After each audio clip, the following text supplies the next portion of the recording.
საერთაშორისო სავალუტო ფონდის მსოფლიო ეკონომიკის გრძელვადიანი პროგნოზი და ანგარიში, რომლის მიხედვითაც საქართველოს ეკონომიკური პარამეტრები გაუმჯობესებულია. სავალუტო ფონდის დათვლებით წელს ჩვენი ქვეყნის ეკონომიკა 6%-ით გაიზრდება, ხოლო 2026 წელს მთლიანი შიდა პროდუქტის ზრდის მაჩვენებელი 5% იქნება.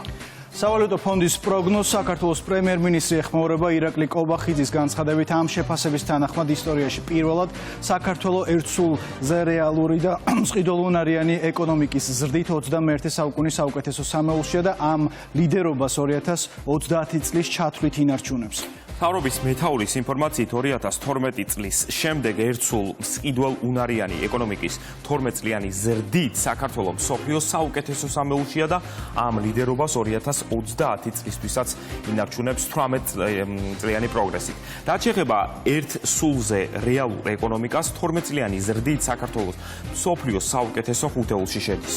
მყიდველუნარიანობის პარიტეტის მიხედვით ერთსულ მოსახლეზე ნომინალური ეკონომიკის ზრდით საქართველოს 2024 წელს მსოფლიოში მეორე ადგილზე დაწინაურდა. სავალუტო ფონდის შეფასებით ზრდამ 13,3%-ს გადააჭარბა.